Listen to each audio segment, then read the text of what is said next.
Dios les bendiga a todos los que nos siguen saludando.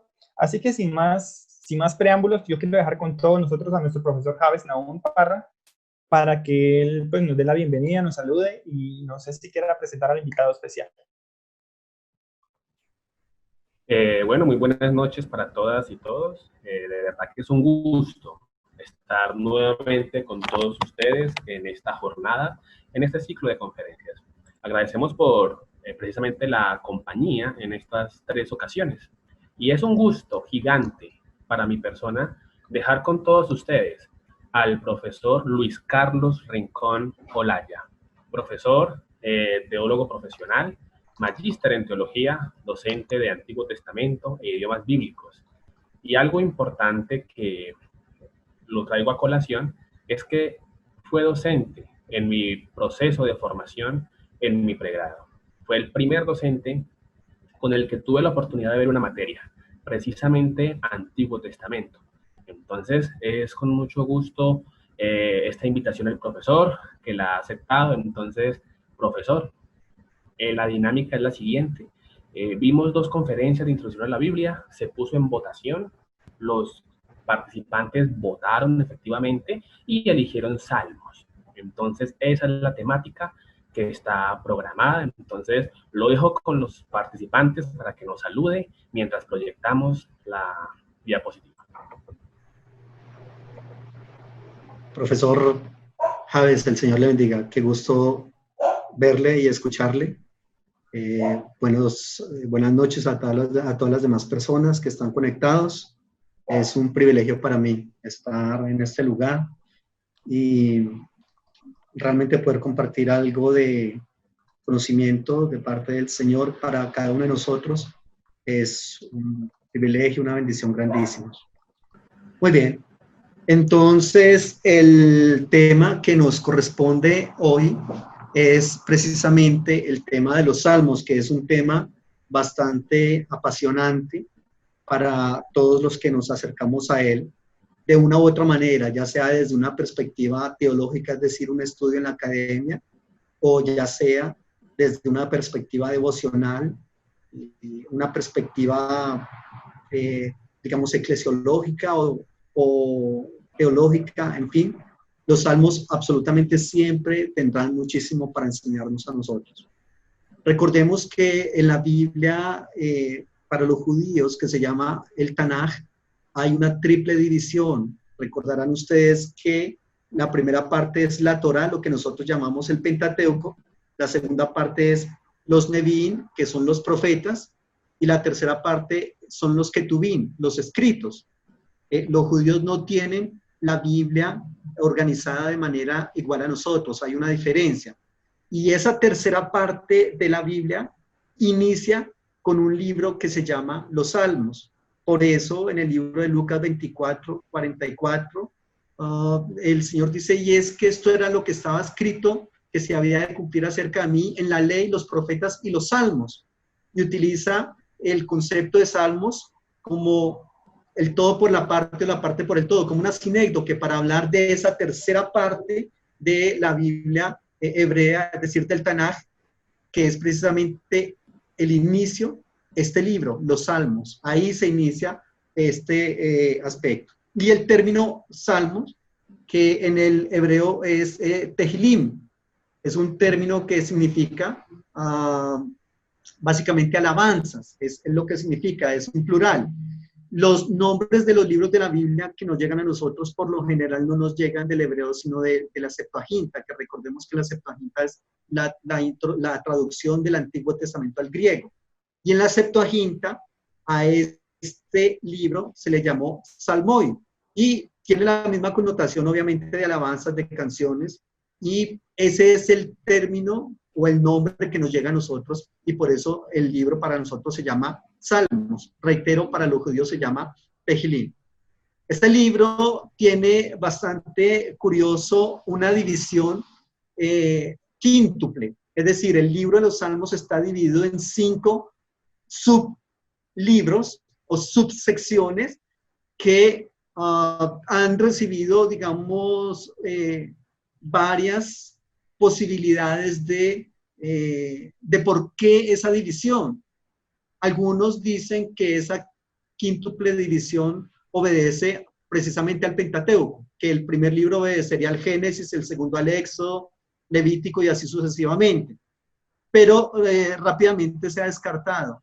Otra división u otra teoría acerca de la división del libro de los Salmos dice que obedecería a salmos que fueron conformados o compuestos primero el bloque 1, luego el bloque 2 y luego el bloque 3, y que esa subdivisión entonces obedecería a eso, a la época en que fueron planteados, digamos, los salmos que conforman esa división, pero tampoco ha sido satisfactoria esa hipótesis. Pero la verdad es que el libro de los Salmos tiene 5 subdivisiones. La primera subdivisión va del capítulo 1 al capítulo 41. La segunda subdivisión va del capítulo 42 al 72. El tercer libro está del capítulo 73 al 89. El cuarto libro o la cuarta subdivisión está del 90 al 106 y la quinta del 107 al 150. De todas maneras, eso es, digamos, como muy, muy común en las divisiones de algunos libros del Antiguo Testamento, que los subdividen de varias maneras, y eso obedece a varias circunstancias. Y es importante entonces que nosotros tengamos en cuenta por lo menos eso. También es importante, le motivaría que si usted tiene una Biblia que pueda ir utilizando para lo que vamos a hacer en esta noche, sería también muy interesante para ir, digamos, analizando algunos aspectos que sin duda tendremos que hacer. Básicamente, el libro de los Salmos tiene varios acercamientos. Un acercamiento puede ser a partir de las referencias a colecciones que hay, porque hay varias colecciones en el Salterio. Ahora vamos a ver algunas de ellas. O también puede haber un acercamiento, digamos, en la manera de analizar los salmos en cuanto a los términos técnicos musicales. ¿Sabía usted, y sobre todo los músicos que estén presentes en este curso, que el libro de los Salmos tiene muchas señas o claves musicales que para ellos eran perfectamente entendibles? Haga de cuenta algo así como una partitura, obviamente muy más elemental de lo que tenemos nosotros ahora como partituras, pero era algo así. O también hay algunas instrucciones para usos litúrgicos, como los salmos graduales. También hay otra clasificación como salmos con nombres propios. Hay varios de esos salmos que dicen el autor de este salmo es tal persona. Y también hay muchos datos históricos que nos pueden contribuir a plantear esos, digamos, posibles acercamientos al libro de los Salmos. Como le comenté, algunos de ellos tienen nombres propios. Por ejemplo, los Salmos de David, o los Salmos de Coré, o los de Asaf, o los de Salomón, o los de Emán y Etán, o incluso Moisés, que también tiene un salmo. Pero aquí hay una situación. Usualmente se cree dentro del ámbito eclesiológico que David es el compositor de casi todos los salmos de la Biblia, y realmente no es así. Quizás a David se le podrían atribuir, exagerando, quizás por ahí unos 60 salmos de los 150 que hay. Pero de todas maneras hay, reitero, salmos que están, digamos, con nombre propio. Por ejemplo, los salmos capítulo 3 al capítulo 41, o los salmos 51 al 72. Si usted tiene una Biblia, por favor, vaya abriendo en esos salmos y se va a dar cuenta que en esos salmos que le estoy diciendo, cualquiera de esos capítulos, reitero, 3 al 41, o del salmo 51 al 72, o del 108 al 110, esos salmos tienen una característica, y es que se dice Salmo de David. Aquí hay algo bien interesante, y es que muchos de esos salmos que dice Salmo de David los compuso David, otros no. Eso se da porque hay una situación en el hebreo que tiene una preposición inseparable. Esos salmos que están ahí tienen una preposición inseparable y se leería en el hebreo le David. Pero resulta que de David puede significar a David, para David o de David.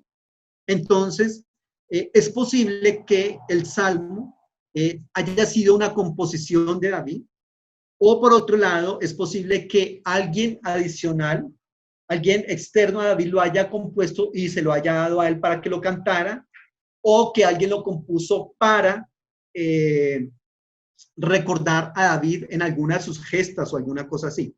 Entonces, realmente no todos los salmos que dicen Salmo de David fue una composición de David desde la perspectiva que nosotros estamos, digamos, como trabajando.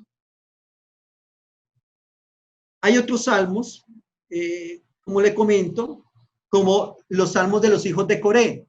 Por ejemplo, en el Salmo 42 al 49, usted va a encontrar que esos salmos dice Salmo de los hijos de Coré, o Salmo 84 y 85, o también los Salmos 87 y 88. ¿Quién es ese Coré?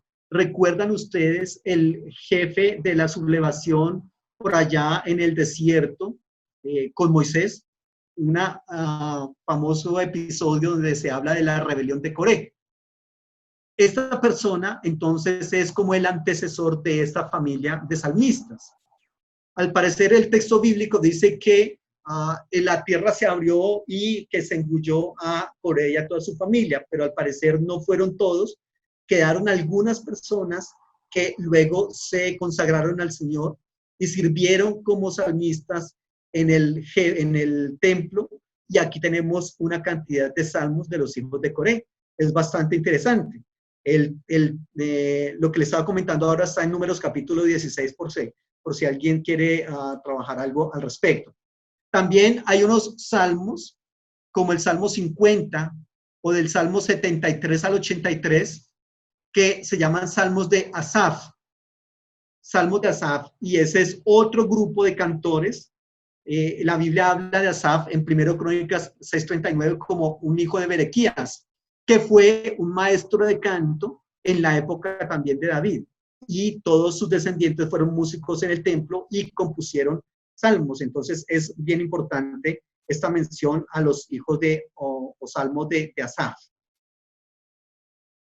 Otros salmos, por ejemplo, incluso Salomón, tenemos 2 salmos de él, en el 72 y en el 127 se plantea que esos 2 salmos son escritos o compuestos por Salomón.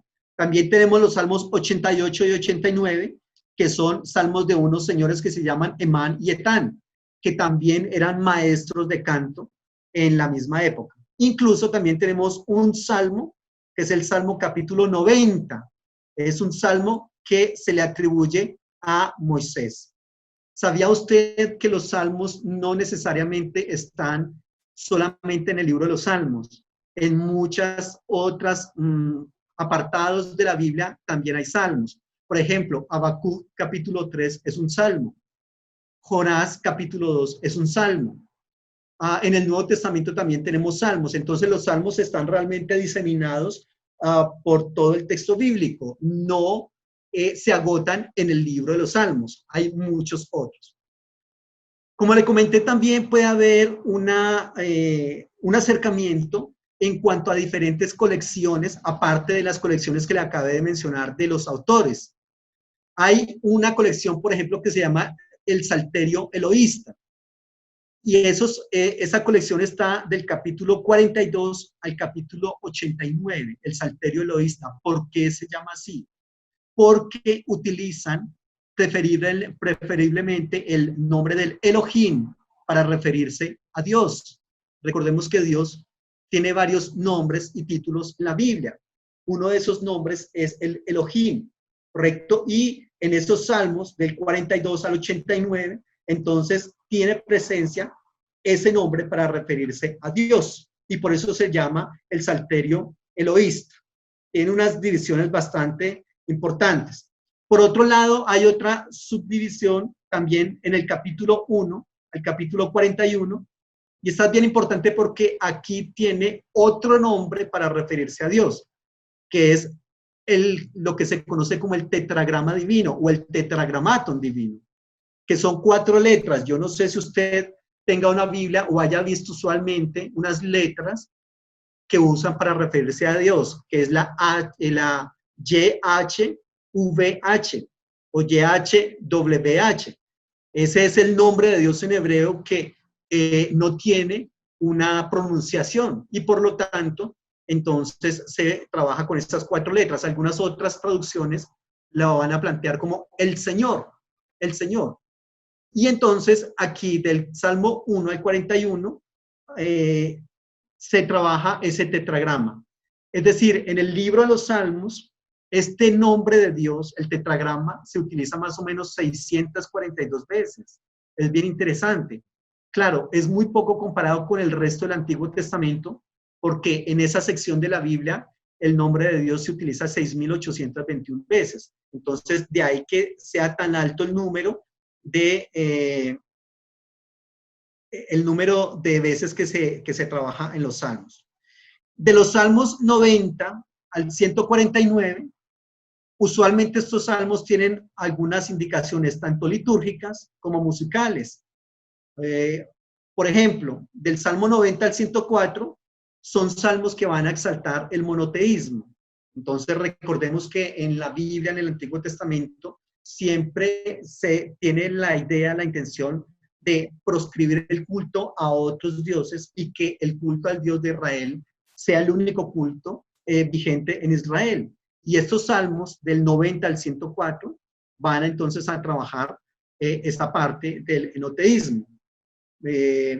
O por ejemplo el Salmo 120 al Salmo 134, estos salmos tienen una característica y es que se les conoce también como los salmos graduales, o también se les conoce como los salmos de subidas. Y hay varias tendencias. Lo que se plantea es que hay varias posibilidades, porque estos salmos también se les pueden llamar salmos de las gradas o de los escalones. Y una de las teorías para explicar esta clase de salmos del 120 al 134 es que son salmos que se cantan cuando los sacerdotes estaban subiendo al altar en el templo. Era un altar alto, obviamente, y tenía unas escalinatas para subir.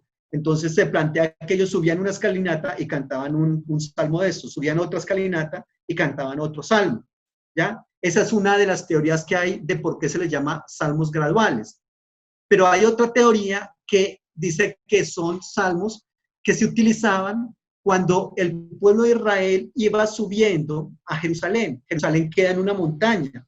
Entonces la gente iba subiendo a Jerusalén a ofrecer sacrificios o a presentar ofrendas de paz y otras cosas en el templo de Jerusalén. Y mientras ellos iban cantando, mientras ellos iban caminando, iban cantando. Y por eso, como Jerusalén, reitero, queda sobre una montaña, entonces se diría, esos son los salmos que la gente canta mientras está subiendo a Jerusalén, por eso se llama salmos graduales o salmos de subidas. Están, por ejemplo, otros salmos como el Salmo 105 o 107, o del 111 al 118, o del 146 al 149. Estos otros salmos tienen otra característica bien interesante, y es que se les conoce como los salmos aleluyáticos. ¿Por qué se les denomina así? Porque esos salmos contienen el término aleluya. En el hebreo, aleluya es haleluyah, haleluyah, y son 2 palabras. La palabra halal, que significa alabar, la palabra yah, que es el nombre corto para Dios. Entonces, alabar a Dios o alabar al Señor, y por eso se les llama los salmos aleluyáticos. Muy bien. Por otro lado, hay otras clases de clasificaciones que son, por ejemplo, los títulos de descripción general, Mismor o Shir. De pronto usted se ha dado cuenta en salmos que están, no sé, infortunadamente en varias Biblias ya les han ido quitando esos términos, y es bastante lamentable por varios aspectos, porque esos salmos con estos nombres, Mismor, Shir, Tefilá, Tejilá, Mictán, Masquil, Sigayón, yo no sé si usted tiene una Biblia que todavía conserve esos títulos. Son indicaciones musicales que hay en los salmos, o también son indicaciones de para qué servían estos salmos. Y es muy importante que también se tuviesen en cuenta. Reitero que infortunadamente se han ido perdiendo porque algunas Biblias ya no tienen esos, digamos, esas inscripciones. Por otro lado, también es lamentable en el sentido de que en el idioma original, es decir, en el hebreo, esas palabras o esas designaciones, tanto musicales como utilitarias, forman parte del salmo como tal. En nuestras Biblias lo dejan a veces como un título que está o bien en negrilla o bien en cursiva, pero en el hebreo, en los originales, esas frases o palabras forman parte del salmo como tal. Así es de que es bastante interesante. Por ejemplo, en el Salmo 17, no sé si de pronto en algunas de sus Biblias haya una palabra que se lee algo así como tefilá, tefilá. Esa palabra tefilá significa oración. Aparece varias veces en los salmos. Por ejemplo, en el Salmo, reitero, 17 está. O también en el Salmo 145 aparece un nombre que es Tejilá. Ojalá, reitero, tenga usted su Biblia ahí en ese momento y vaya dándole vuelta rápidamente por el tiempo que nos acosa siempre, y vaya mirando si de pronto en su Biblia tiene esas designaciones, estos salmos de los que les estoy hablando. Muy bien, aquí me dicen que, por ejemplo, hay una designación que es Higayón. Ya les comento de qué se trata. El término Tejilá está en los salmos, por ejemplo, 145 o salmos 33, 34, 65. Y este Tejilá significa alabanza. Reitero que esta palabra es la que le da el nombre al libro de los salmos, pero en plural. Aquí está en singular Tejilá, que es alabanza. Tejilín es en plural. Por ejemplo, en los salmos 16, 56 al 60, hay otra palabra, que es la palabra mictán. Mictán. Usted no sé si pueda, reitero, ingresar y mirarlo. Mictán. Mictán de David. Es una traducción incierta. Puede significar, por ejemplo, cubrir, ocultar. ¿Qué puede ser? Es muy posible que pueda significar o te pueda tener una referencia a la expiación por los pecados. O también puede significar una plegaria secreta o también una oración en voz baja. Este término mictán. Es posible que se trabaje de esa manera. En los salmos, por ejemplo, 32, 42, entre otros, hay una palabra que se llama o que se lee masquil. Masquil, ¿qué significa ese masquil? Significa enseñanza, instrucción, juicio. Son salmos didácticos que enseñan básicamente algo a las personas y por eso tienen el nombre de masquil. O puede también haber unos salmos como el Salmo capítulo 7, que tiene un título que dice Shigayón. Shigayón. Shigayón significa súplica. Súplica, lamentación. Y ahí está en el Salmo 7, entre otros. Por ejemplo, del Salmo 120 al Salmo 134, hay otro término que es Hamalot. No sé si en su Biblia esté todavía o no. Hamalot. Y ese término significa canciones en serie o canciones en secuencia. Y podría ser también, es muy posible que signifique o represente una escalinata también en el templo. Es posible que sea así. Lo que pasa es que los nombres en el hebreo, los términos en el hebreo, son polisémicos. Eso significa que una sola palabra puede tener muchísimos significados. Aquí me estaban hablando de cánticos graduales. Son los que le comentaba anteriormente, los que se entonan cuando el pueblo de Israel estaba subiendo a Jerusalén a adorar, o a los sacerdotes en las escalinatas del altar. Hay otros que tienen el nombre, por ejemplo, en el Salmo 100, Mismor Letodá. Mismor Letodá significa Salmo de Acción de Gracias. Mismor Letodá, Salmo de Acción de Gracias. O, por ejemplo, en el Salmo 45. Salmo 45 tiene un título o una canción, una designación que es Shir Yedidot.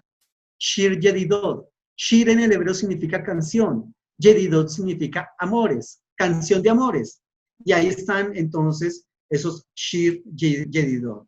Y está, por ejemplo, en el Salmo 38, Lehatzkir, en el Salmo 38. Es importante por lo menos tener referencia de estos conceptos que están ahí, porque usualmente nosotros nos preguntamos, bueno, ¿y eso qué significa? Pues significa precisamente eso que estamos diciendo. En el Salmo 38, Lehatzkir significa para recordar. Y es posible que esta clase de salmos se utilizara en el momento de entregar una ofrenda y el oferente se estaría recordando por qué está entregando esa ofrenda o qué es lo que está pasando, o si hizo un voto al Señor y él lo está cumpliendo, en fin. También hay otros títulos con orientaciones musicales. Usted va a ver en su Biblia que hay títulos, por ejemplo, como Al-Hasheminit, o Al-Mudlaben, o Al-Alamot, o Vinginot, o Higayón, o Selah. ¿Y qué significa todo eso? Permítame, por favor, rápidamente hablarle de esta clase de terminología. Por ejemplo, en el Salmo 11, dice al músico principal, Le Manseach, y podría significar al músico principal, o también puede significar sobresalir o estar a la cabeza o dirigir. Y por eso, entonces, es muy posible que haya una referencia a la persona, es posible que sea al cantor, ¿cierto? O a un instrumento que lleve en ese momento la melodía, porque también había esa clase de instrucciones. Por ejemplo, como en el Salmo 4 y el Salmo 6, Al-Hasheminit. Al-Hasheminit, ¿sabe qué significa ese Al-Hasheminit? Lo que significa es que este himno o este salmo está compuesto para ser tocado con instrumentos de cuerdas. Y ese instrumento de cuerdas debía ser unas 8 cuerdas. Entonces, está diseñado para tocar con un instrumento de 8 cuerdas. Es bastante interesante. O también en el Salmo 8, o el Salmo 81, o el Salmo 84, al-Hagitit. O también de pronto en algunas traducciones lo colocan en español, a la arpa de Gat. Y entonces ahí están esas características de esos salmos. Por ejemplo, en el Salmo capítulo 5, sobre Nehilot. Nehilot significa flautas o instrumentos de viento. ¿Cómo le parece? Había salmos que estaban hechos o compuestos para ser interpretados con un acompañamiento de instrumentos de viento, específicamente flautas, porque había otros instrumentos de viento, o los que le mencioné anteriormente, que estaban compuestos para tocar específicamente o preferiblemente con instrumentos de 8 cuerdas. Y todo eso está ahí en los libros de los Salmos. Por eso le decía que lástima que en algunas traducciones se esté perdiendo esa riqueza tan grande, que sería muy importante, o es muy importante saberlo, ¿cierto? O, por ejemplo, en el Salmo 6, o en el Salmo 12, sobre Seminit. Y Seminit es básicamente otra vez un instrumento de cuerdas también, y se le decía así. O, por ejemplo, en el Salmo 9, esto es algo bastante curioso, ¿no? No se sabe qué pasa acá. Si de pronto había un género musical que se llamaba la tonada de la muerte del hijo. Es bastante fuerte. Es el Salmo 9, por ejemplo, en algunas Biblias,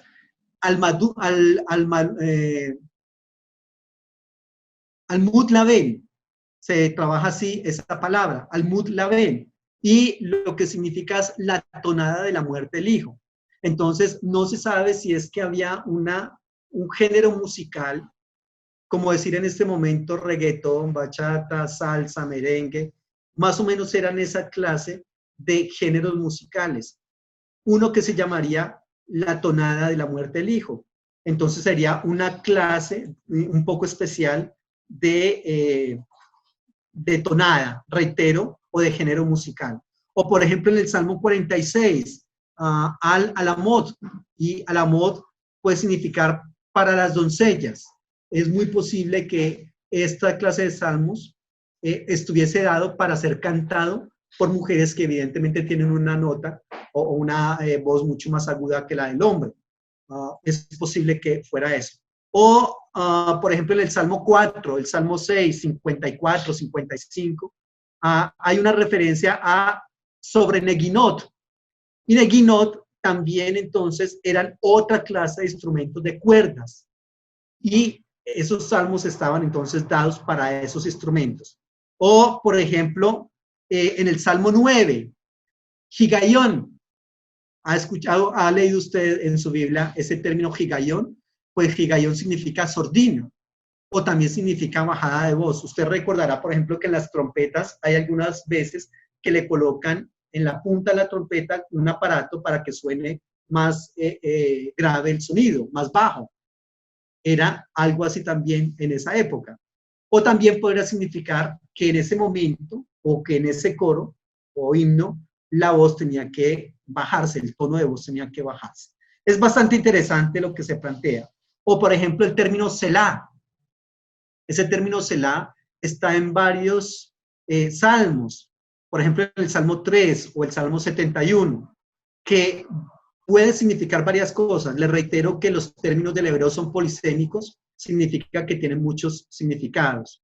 Está, por ejemplo, para Selah, está pausa o repetición, o puede también trabajarse como cambio de voz o como una referencia en la oración. De muchas de esas maneras se puede trabajar. O como en el Salmo 54, 55, está el término binginot. Y binginot también significa otra clase de instrumentos de cuerda. No había solamente un instrumento de cuerda, habían muchos. O por ejemplo, en el Salmo 57 y 58, al-Tashhet. Ese era como como títulos de melodías. ¿Cómo eran? Infortunadamente no sabemos. Ese título de melodía algunas veces se ha traducido como no destruyas. Esto era lo que se trabajaba. Algunos aspectos se conocen, otros no. O por ejemplo en el Salmo 22 que de pronto usted ha leído que dice sobre la cierva o sobre la gacela de la aurora. Y es muy posible que sea un salmo para ser cantado con ese tipo de melodía. ¿Cómo era la melodía? Reitero, no sabemos hasta allá. No sabemos. O por ejemplo en el Salmo 56, a la paloma silenciosa en la lejanía. Esa es otra género musical que existía en este momento. O en otras Biblias se traduce como la paloma silenciosa en un paisaje distante. Es muy posible, ¿no?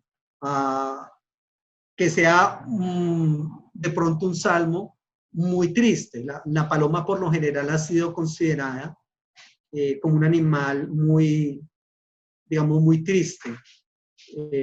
Y es posible que sea una tonada entonces de esa perspectiva. Hay otros salmos, por ejemplo, que tienen al Mahalat, sobre la enfermedad, o un canto para estar enfermo, o cuando se tiene una pena, o cuando se tiene una melancolía. Era la manera en que se trabajaba. O por ejemplo en el Salmo 45, 69, al Shoshanim. Al Shoshanim significa sobre las azucenas o sobre los lirios, géneros musicales que existían en ese momento. Entonces hablemos ahora de los diferentes clases de salmos que hay por su contenido, por el contenido. Hablamos de los títulos, hablamos de acuerdo a su autor, de acuerdo a las instrucciones musicales, correcto. Hablemos un momentico acerca de los salmos por su contenido. Hay unos salmos que se llaman las elegías o las súplicas. Este es el más grande grupo de salmos que hay en el Salterio. Más o menos son 60 salmos.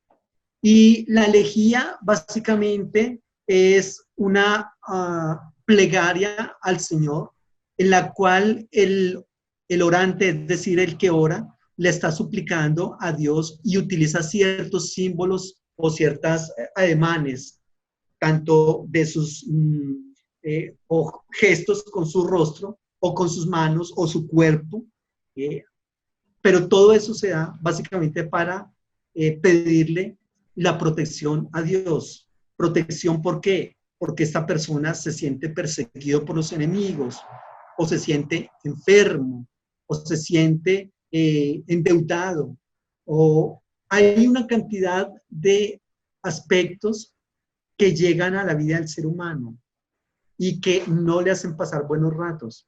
Y por lo tanto, el salmista intenta expresar esos sentimientos así, con estos salmos que se conocen como las elegías o las súplicas. Y estos salmos tienen unas subdivisiones que pueden ser individuales, como el Salmo 3, el 22, el 31 o el 39, o también congregacionales, como bien está ahí en la pantalla. Infortunadamente, uno puede ver el contenido de esos salmos y es bastante lamentable, de infortunios, del orante. Por ejemplo, mire lo que dice el 3. Señor, ¿cuánto se han multiplicado mis adversarios? Muchos son los que se levantan contra mí.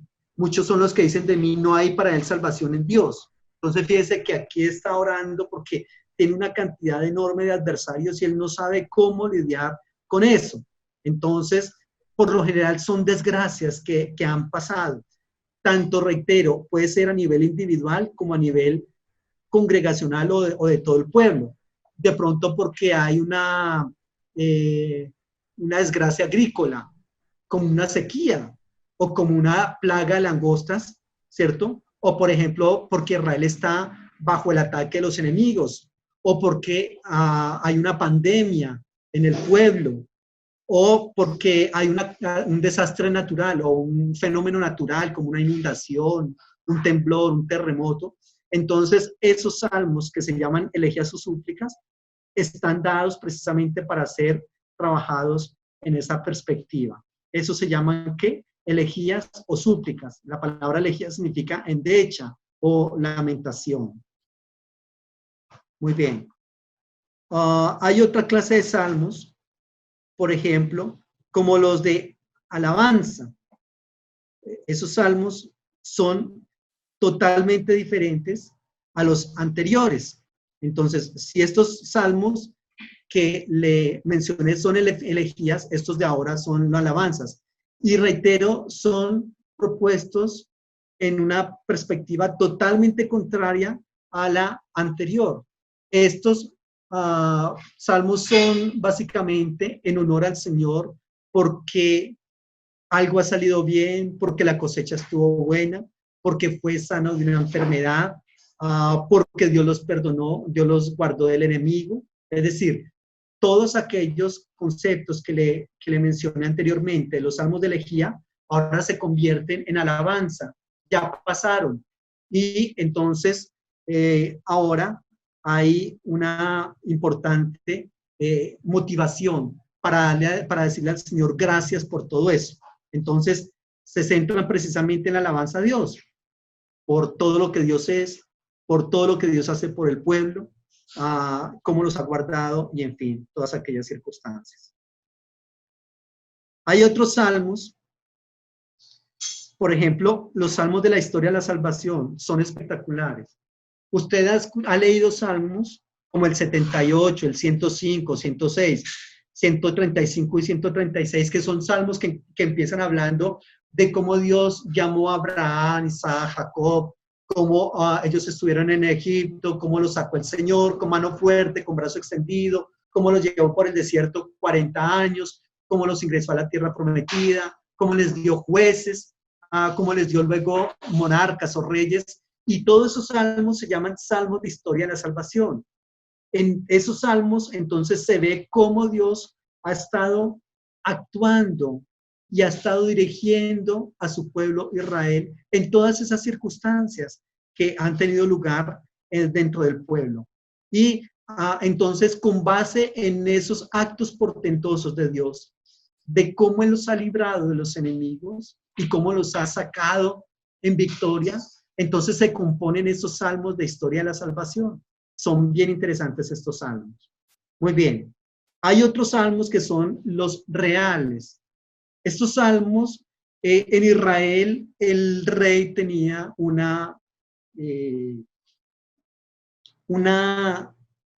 rol obviamente preponderante.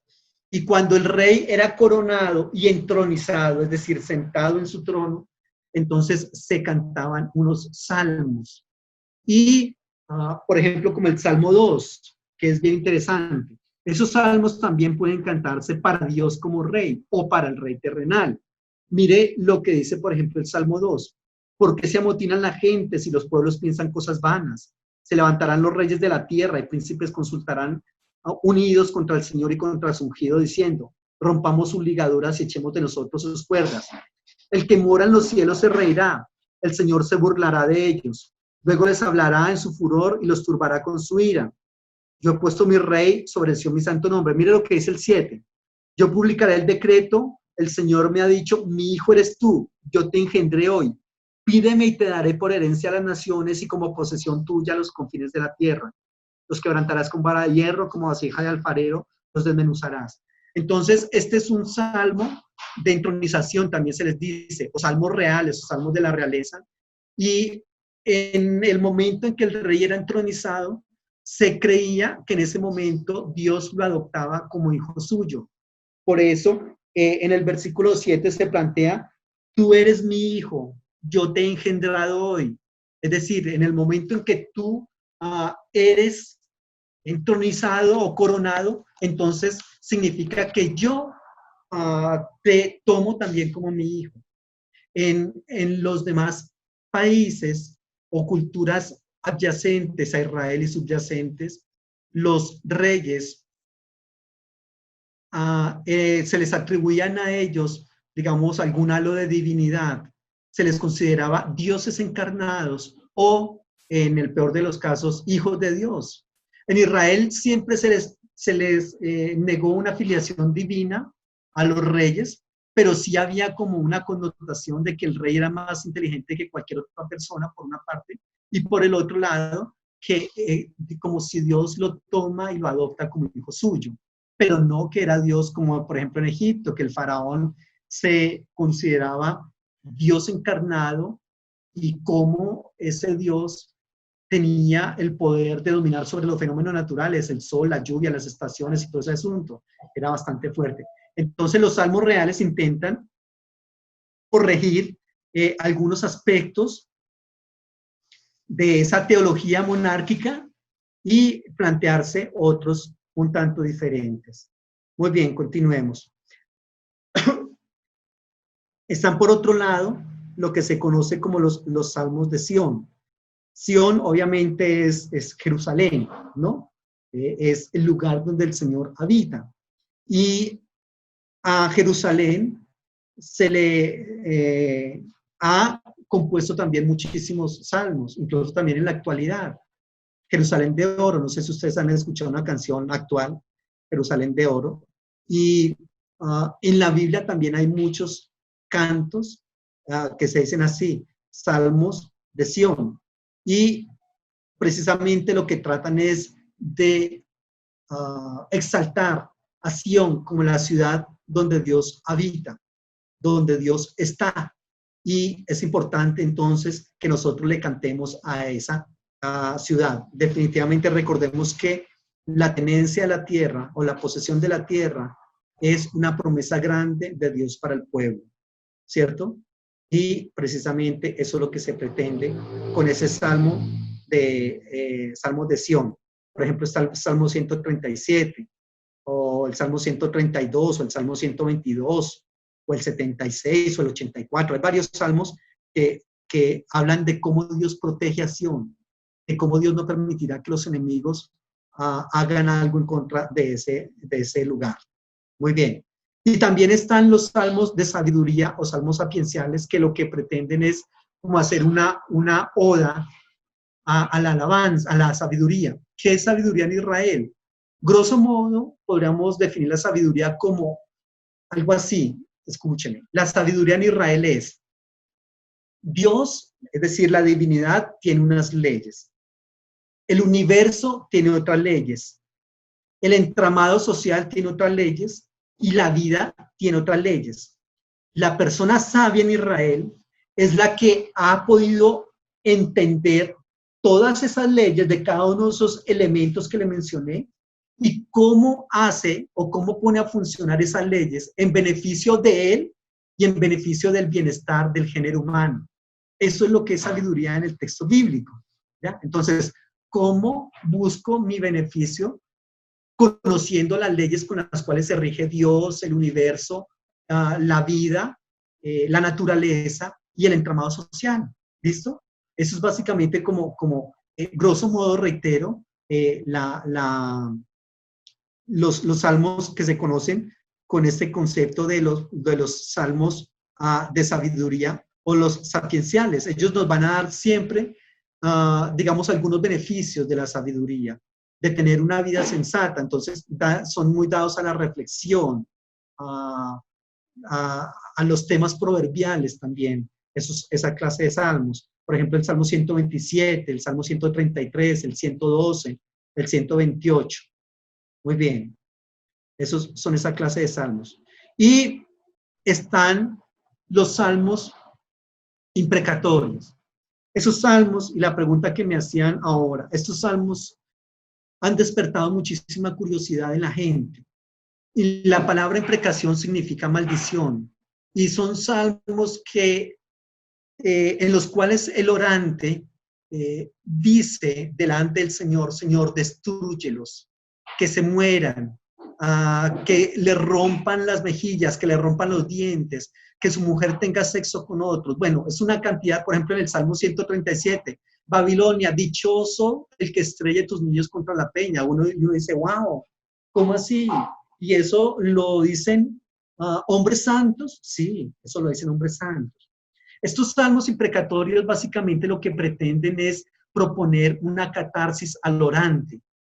Es decir, usted y yo somos siervos del Señor y somos gente santificada por el Señor, pero no significa que no pensemos o que no sintamos a veces rabia, a veces odio o a veces deseo de venganza, porque somos humanos. Y delante de la presencia del Señor, a nadie le va tan mal como a ese que farisaicamente levanta sus manos, supuestamente sin ira ni contienda, diciendo, Señor, todo está bien, todo es en oro, todo es hermoso, todo es maravilloso. No. A esa clase de personas delante de la presencia del Señor no tienen como muy buen futuro, porque el Señor lo que quiere es que nosotros vayamos a la presencia de Él. Y que cuando vayamos, usualmente, por lo general uno escucha, en este momento no te acuerdes de tus problemas, no te acuerdes de tu deuda ni de tu enfermedad. Vamos a dedicarnos a alabarle al Señor. Olvídate de tu problema. No, el Señor no quiere que te olvides del problema. El Señor quiere que en medio del problema le alabemos, que en medio de la enfermedad le alabemos, que en medio del problema le alabemos.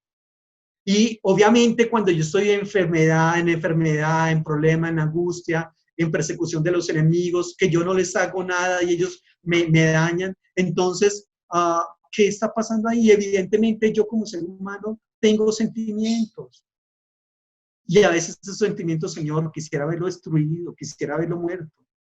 Estos salmos imprecatorios precisamente pretenden recoger esos sentimientos de nosotros como siervos de Dios, como hijos lavados con la sangre del Cordero, pero si humanos aún, en esta corporeidad aún, en la cual siento odio, siento deseos de venganza, pero que obviamente esos sentimientos no pueden ser permanentes en mí. Y por lo tanto el Señor me da la posibilidad de que yo vaya a su presencia y los exprese.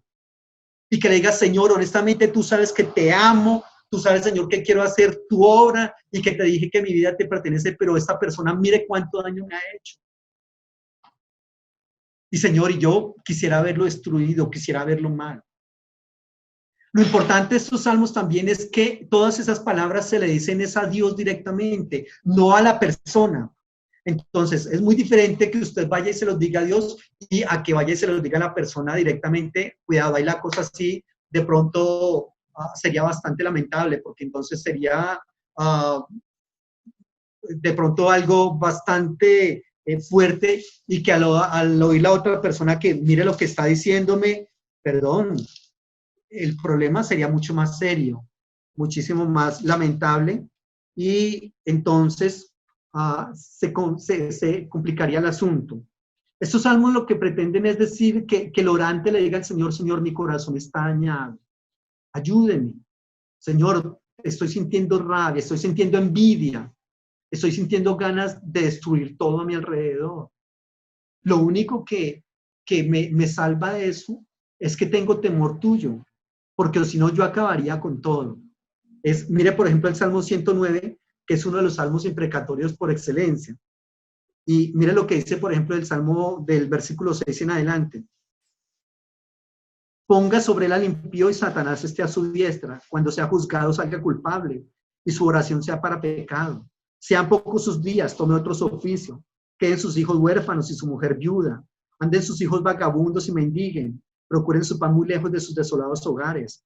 Que el acreedor se apodere de todo lo que tiene y extraños saquen su trabajo. Estoy en el Salmo 109 y estoy en el versículo 12. No tengan quien les haga misericordia ni haya quien tenga compasión de sus huérfanos. Su posteridad sea destruida. En la segunda generación se ha borrado su nombre y vengan en memoria ante Jehová la maldad de sus padres y el pecado de su madre se ha borrado. Bueno, y hasta el versículo 20 usted lee una cantidad de situaciones bastante fuertes. Hay que entender que en este salmo se deja claro que el salmista ya muchas veces le había dicho a esos enemigos, había buscado un acercamiento y esos enemigos no habían querido hacer las paces con él. Mire lo que dice en el versículo 4. En pago de mi amor me han sido adversarios, pero yo oraba. Versículo 5. Me devuelven mal por bien y odio por amor. Él ha estado haciendo un acercamiento para tratar de buscar la paz con ellos, pero ellos no han querido. Y por lo tanto, entonces, el salmista se lanza en esa imprecación, decirle, Señor, no, es que yo también estoy cansado ya no quiero seguir en esa situación. De todas maneras, el salmista también reconoce que el corazón de él está dañado. Versículo 26, ayúdame, Señor Dios mío, sálvame conforme a tu misericordia y entiendan que está tu mano, que estás tú, Jehová, y que tú has hecho esto. Mire lo que es el versículo 28, bien interesante, que maldigan ellos, pero bendíceme tú. Levántense, pero sean avergonzados y que se regocije tu siervo.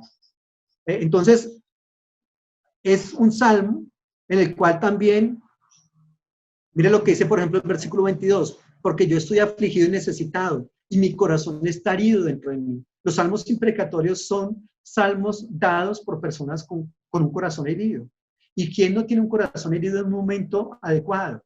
Lo importante de estos salmos es, reitero, ir a la presencia del Señor y contarle su realidad. Me estoy sintiendo así y decirle de la manera más descarnada cómo es que se está sintiendo.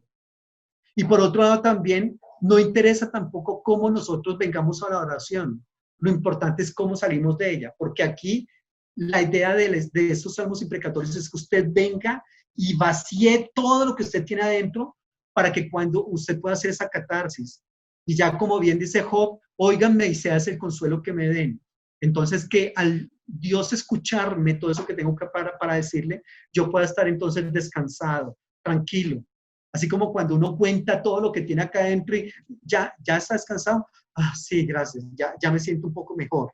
Es básicamente como eso, como Dios nos da la oportunidad de hacer esa liberación, esa catarsis. Estos salmos imprecatorios son salmos bastante interesantes porque nos ayudan a hacer precisamente esa liberación de cosas que hay en mi corazón y que estoy sintiéndolas. Y que son cosas que definitivamente no son como tan cristianas, pero sí son cristianas. Porque aunque soy hijo de Dios y aunque soy un lavado por la sangre del Cordero, sigo siendo humano. Y en esta corporeidad, reitero, voy a tener problemas, voy a tener dificultades, deseos de acabar con todo porque me están haciendo daño, en fin. Y para eso son los salmos imprecatorios. Muy bien. ¿Qué otras preguntas tenemos? Bueno, aquí nos siguen escribiendo los hermanos y preguntan, nuestro hermano Andrés Bochel nos preguntaba que él entró un poco después y no sabe si ya explicaron lo que significa salmos. Salmos, sí, ya ¿Significa hablamos qué? al principio. El significado de la palabra salmos. Cántico, alabanza, himno. Puede significar todo eso, cántico, salmo, alabanza, himno, todo eso. Eso significa la palabra tejilá. Bueno, aquí también nuestra hermana Nidia Rocío Guerrero nos escribe y nos dice, ¿solo se mencionan instrumentos de viento y cuerdas o hay mención a otro tipo de instrumentos? En el texto bíblico se mencionan muchos instrumentos, instrumentos de percusión, hay muchísimos. Shofar, que también están mencionados, si bien no en los títulos de los que hablamos, sí están mencionados dentro de los salmos. Nada más démonos cuenta, por ejemplo, del Salmo 150, que habla de una cantidad de instrumentos bastante interesante. Por ejemplo, en el versículo 353, alabarle a son de bocina, que es instrumento de música, salterio de arpa, panderos, danzas, cuerdas, flautas, címbalos resonantes, címbalos de júbilo, en fin. Hay entonces una gran variedad de instrumentos musicales utilizados en, en el canto o en la interpretación de estos salmos. Bueno, hay varias preguntas, pero yo quiero, antes de continuar, profesor Javes, ¿cómo podríamos leer un salmo y si fuéramos a realizar un estudio acerca de él? No sé si nos podría dar rápidamente un ejemplo mientras los hermanos nos siguen escribiendo sus preguntas. Bueno, efectivamente, como el profesor Rincón ha expuesto de manera muy magistral, hay diferentes tipos de salmos, ¿cierto? Entonces, lo inicial para hacer un ejercicio de lectura comunitaria o personal sería identificar los tipos de salmos, como bien lo explicó el profesor. Es decir, si es un cántico gradual, si es un cántico, qué tipo de salmo es para poder entenderlo, ¿cierto? Entonces vamos a revisar rápidamente el Salmo 121. El Salmo 121, de acuerdo a lo que explicó el profesor, es un salmo gradual, un cántico gradual. La idea cuando leemos los salmos es nutrirnos, es extraer ese ejercicio espiritual que tenemos ahí en el salmo, porque los salmos son oraciones que se usan para que otros también se orienten en ellas. Entonces, leamos, por ejemplo, el Salmo 121. Alzaré mis ojos a los montes. ¿De dónde vendrá mi socorro? Mi socorro viene de Jehová, que hizo los cielos y la tierra. No dará tu pie al resbaladero, ni se dormirá el que te guarda. Por cierto, no se adormecerá ni dormirá el que guarda Israel. Jehová es tu guardador, Jehová es tu sombra, tu mano derecha. El sol no te fatigará de día, ni la luna de noche.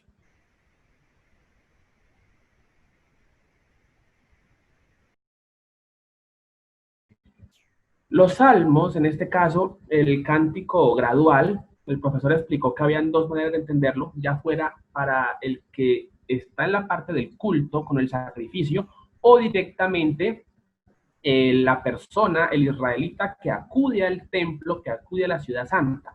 Entonces, este salmo se puede aplicar que el orante, que va a direccionarse al templo a hacer un sacrificio, a estar en una fiesta, no solamente, y ojo a esto, no solamente está en fiesta cuando llega, sino que desde mucho antes está dispuesto.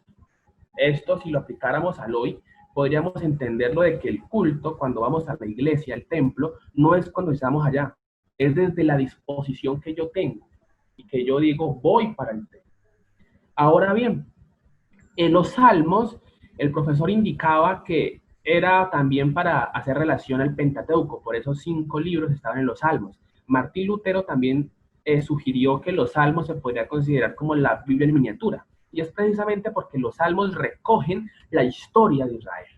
Y cada que el salmista o el orante está expresando, tiene allí inmerso algunos eventos, ¿cierto? Entonces, este texto Claramente por la geografía de Israel hay valles y montañas. Cuando el orante va desplazándose, él observa a su alrededor. Pero recuerden que también los montes son sinónimo de Dios o de dioses, porque los lugares altos es donde se hacían los sacrificios. Entonces, allí hay dos condiciones. Y es precisamente este orante que va a orar al templo, primeramente para saber a quién va a orar, a quién va a adorar. Primero entiende quién es el que va a ir a adorar. Es decir, para conocer a ese Dios no solamente basta con decir voy para donde Dios, sino que hace un recuento para saber quién es ese Dios. Y precisamente allí expresa el orante.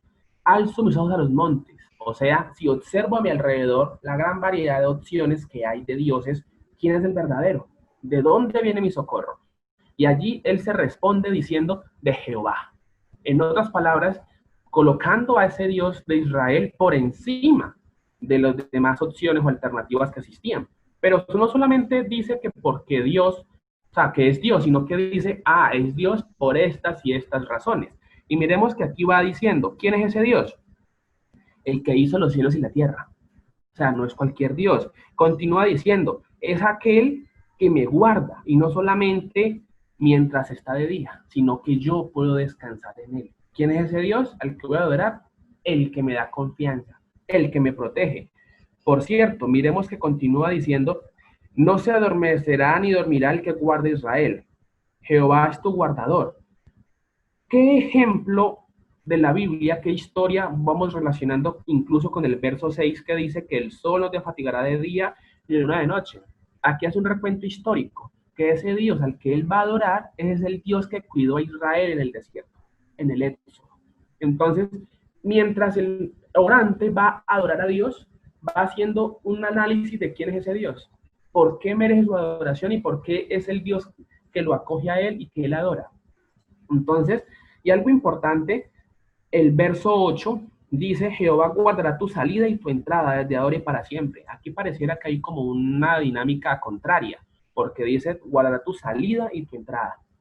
El profesor Rincón hace un momento explicó que el objetivo del Salmo no era entrar, sino salir, o sea, recibir ese apoyo, ese consuelo de Dios.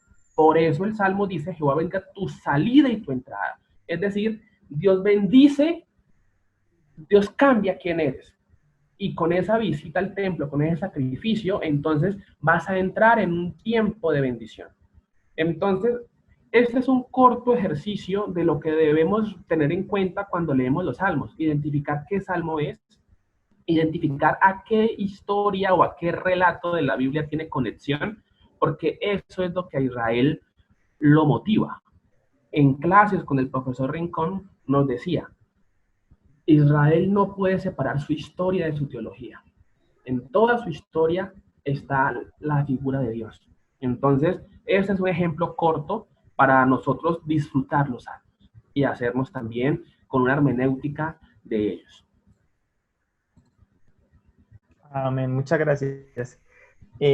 Bueno, realmente el tiempo se nos ha pasado demasiado rápido. Voy a leer algunas preguntas más y para dar por finalizado, realmente lo digo desde mi punto de vista personal, hemos sido bendecidos y edificados por medio de este estudio, hemos aprendido cosas o hemos adquirido conocimiento acerca de la Biblia, específicamente de los salmos, y le damos gracias a Dios por este espacio.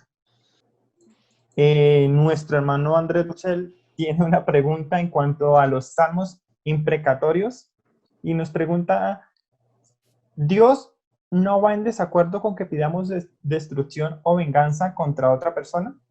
En cuanto a que si Dios, digamos, está en desacuerdo porque se va en contra,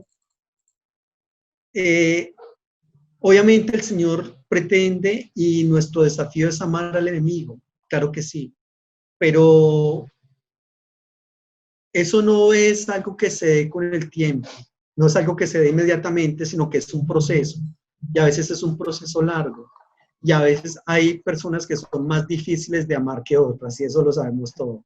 Entonces, los salmos imprecatorios realmente son una gran liberación. Cuando yo que conocí estos salmos y entendí para qué eran, realmente hubo una libertad muy grande en mí, porque siempre se me había dicho, no, es que usted, es decir, si tiene algún sentimiento de esos, trágueselo, ignórelo. O sea, tiene que sepultarlo totalmente porque ni que Dios se vaya a dar cuenta que eso está ahí. Perdón, ya se dio cuenta. Hace rato se dio cuenta que está ahí y lo que Dios quiere es que yo sea totalmente honesto conmigo mismo y con Él y que le diga qué es lo que está pasando. Ahora, reiteremos que lo que les dije, por ejemplo, en el Salmo 109, el salmista ya ha procurado muchos encuentros con esas personas. Y lo que dice en el versículo 5 es, en pago de mi amor, he recibido afrentas, he recibido odio, resentimiento, he recibido una cantidad de cosas. Hasta que obviamente en su calidad de humano, dice, no, esto ya definitivamente me tiene agotado y saca absolutamente todo lo que está ahí dentro de él. Creo que lo que sí es incorrecto es mantener en el tiempo y durante mucho tiempo esos sentimientos. Eso sí es lo que Dios no quiere. Pero que en un momento dado, por decir algo, hiciste un negocio con esa persona y le diste el 50% de ese negocio y esa persona salió y se fue.